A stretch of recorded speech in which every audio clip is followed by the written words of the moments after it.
You will wake up and see everyone is moving, someone is doing something, they are working. But if you are on your own, you won't be motivated. For insightful conversation around the world of tech.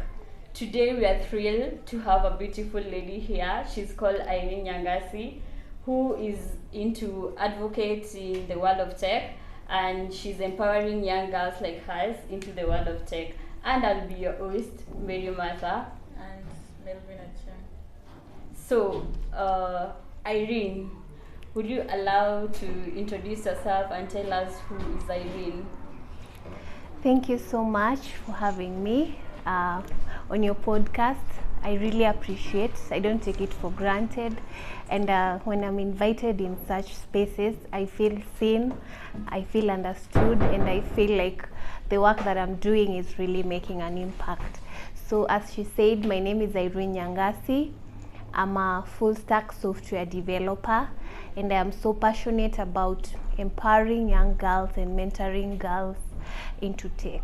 Last week we were celebrating International Girls in ICT Day, so like it was International Girls in ICT Week, and I'm so honored and glad that we are having this topic around that same date that we were celebrating internationally girls in ICT. So what really sparked me is the fact that I love empowering girls. I love to see an educated girl, because when you empower a girl, when you educate a girl, you've empowered the whole community. So I am so passionate about what really sparked me is because I love to see women in fulfilling careers. I love to see a woman engineer doing her own thing, making her own money, and it does not like make the man less of a person when a woman is doing her own thing, pursuing her career, mentoring. I am so glad that I get the chance to mentor young girls into tech and pursue their STEM careers. So I've heard you just say that empowering women or girls in ICT, in the field of ICT. Why do you think that we need to empower these ladies in the field of ICT? I think there are so many opportunities, and there is a stereotype that ICT, or rather tech, is just for men. It's a career for men. Let's say engineering. There's that myth and misconception about like ICT being just a male career. It's masculine, and a lot of people will tell you engineering is not a feminine career. Like go to the beauty industry, or you need a secretarial job, like you need to do a feminine job. But I believe we can all do it without intimidating the men. Girls also need to get into these fields to explore different opportunities, to learn new things, because I believe we are equally made in the image and likeness of God. Yeah. So we are all equal. Girls are supposed also to be given opportunities to explore different careers, because if they don't explore those opportunities in engineering and STEM careers, we could be wasting talent. Imagine someone is so talented, but because they are a woman, they do not, we live with that idea of that because she's a woman, she's not supposed to get into that career path. So there are more talented women out here, so let's not waste talent. Yeah.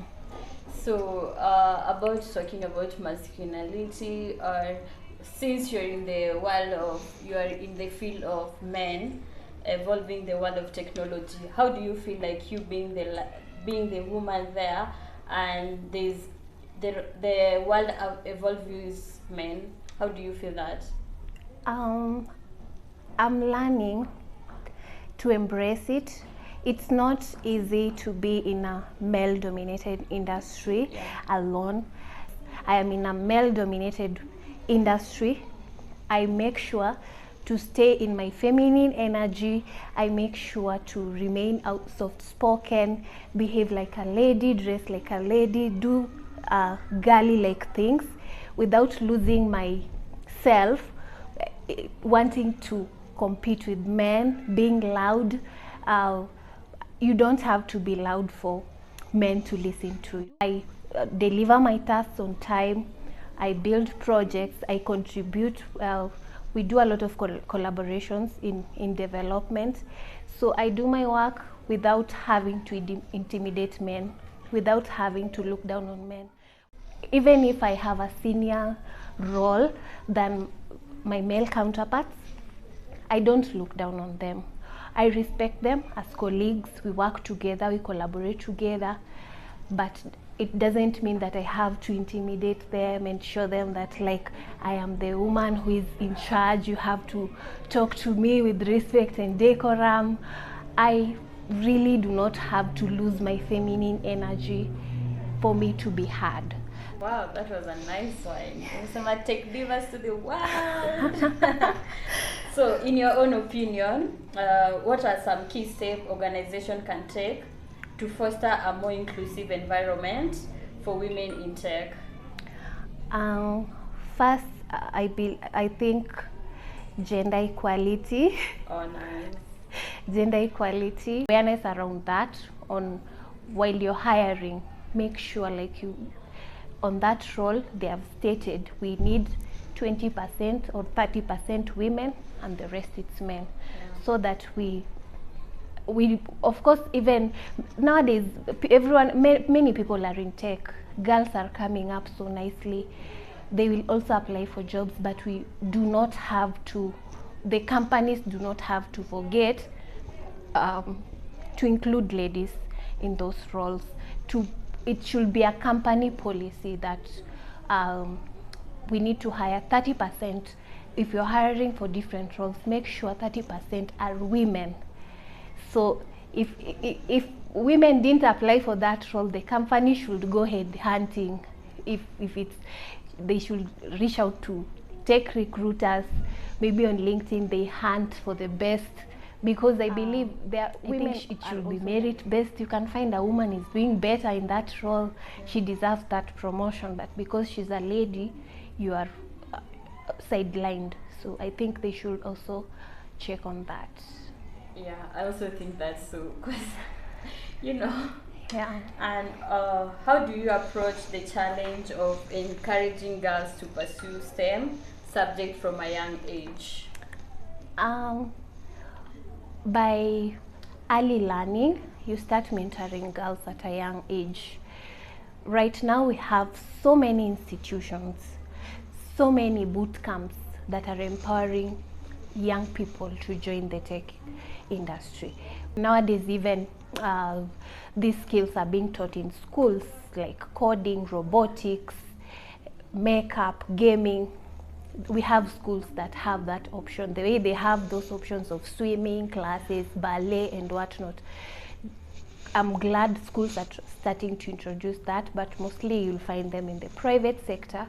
But I think early learning, start mentoring girls at a young age, because when you mentor a young girl at a young age, they can spark interest at that young age and pursue that course or that subject, or just pursue an engineering career when they grow older.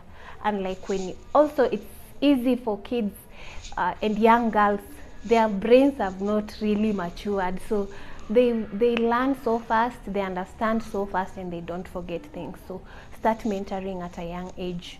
And I believe when you start mentoring at a young age, Waswahili wanasema samaki mkunje angali mbichi. So it's easier to mentor them, to start mentoring at a young age. Secondly, I think by creating mentorship programs like this we have here to go online. It's really a nice initiative, because you're empowering young girls, you're empowering young boys. They get a skill. When they close school, they are not idle at home. Especially on long holidays, they will come and use their time well, because they are learning a skill. And you can discover different talents at a younger age in your child. So I believe mentorship programs are so essential in such, like they will really help in this industry. Also getting role models for these young girls to mentor them, because when girls see you, they're like, oh, she's a software engineer, she's a data scientist, she's a cybersecurity engineer. I would also want to be like her.